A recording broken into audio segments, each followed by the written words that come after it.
So you also mentioned, with acting, your musical career took a different road. It took a different road as well with getting into the counseling and therapy gig. Oh, yeah. Can you talk a little bit about how that happened? Well, sure.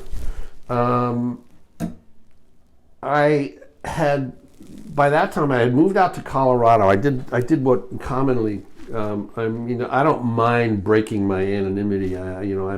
Turns out I'm sober. I've been sober for 35 plus years. Wow. Congratulations. But I hit my bottom. I had come back from Boulder, playing with a band out there. We traveled all over Colorado, and a little bit of Nebraska and Wyoming, and played some decent gigs there. And when I moved back to Boston, I joined a band called Famous Strangers, and then after that sort of fizzled, I joined another band called the Rubies and played with them, and that was the tail end of my addictive career. Yeah. And when I reached bottom, I remember playing a couple of gigs right after getting sober. I got sober in November of 1981, and was asked to play in 3 different bands at a club in Harvard Square called Jonathan Swift's that was open at that time. And it became a comedy club called Catch a Rising Star after that. Oh, sure. But I got asked to play in 3 different bands there, and I remember being newly sober in the green room, and I'm in between the first and second band, and somebody is telling some sort of joke, and I'm tuning up the guitar, getting ready to go back on, and I'm just laughing at the top of my lungs, and I reach over and I automatically grab a beer, and it's like, so I stopped playing for a while, and I ended up working at a music store. Worked at Daddy's Music Store, which was across from Berklee College of Music. Okay. Ended up working there for a few years. Became one of their top guitar salesmen. And I didn't touch a musical instrument for several years. But then back in, so in 81 I got sober. I sold all my instruments. Didn't go into nightclubs after doing that Christmas party.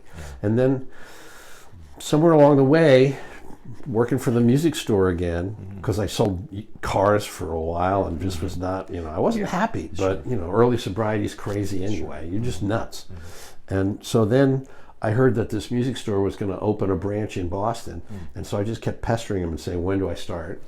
And they finally said, well, you're starting on X date, and I became the assistant manager of that store eventually, and started playing a little bit again.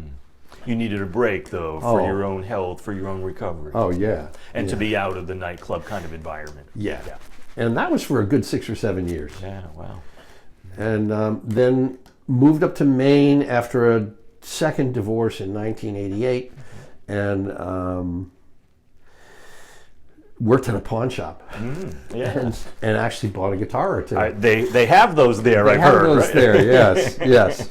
And started playing again. Just started messing around and finding people to play with, and ended up rejuvenating it. Yes. And getting back into it. And wow, I don't know, on again, off again with various bands, but somewhere along the way, somebody said, you're somewhere between a master's and a PhD with what you know experientially. Why don't you just go back to school and prove it? Because, you're working at a pawn shop making $10 an hour. Right. It's like... you got more to offer. Is this where I want to be? So I ended up, a good friend of mine named Norm said, hey, I found this place where they'll give you credit for life experience as well as your academic stuff. And it was called Cambridge College. And so he and I both went to that school and got our master's degrees. And then I started working in the field and ended up working for Mercy Hospital, first for Catholic Charities, and doing my internship at a place called New England Family Institute, which is still up and running today.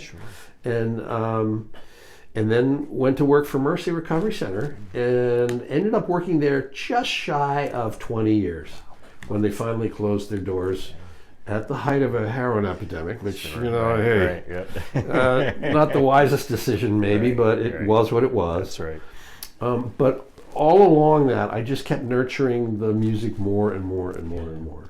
It sounds like after you had that break, when you got back to it, it really was a power of some healing in your recovery with the music. Oh, very much so. Yeah. Very healing. I think music goes beyond, it just goes beyond all the verbal editing. Yeah.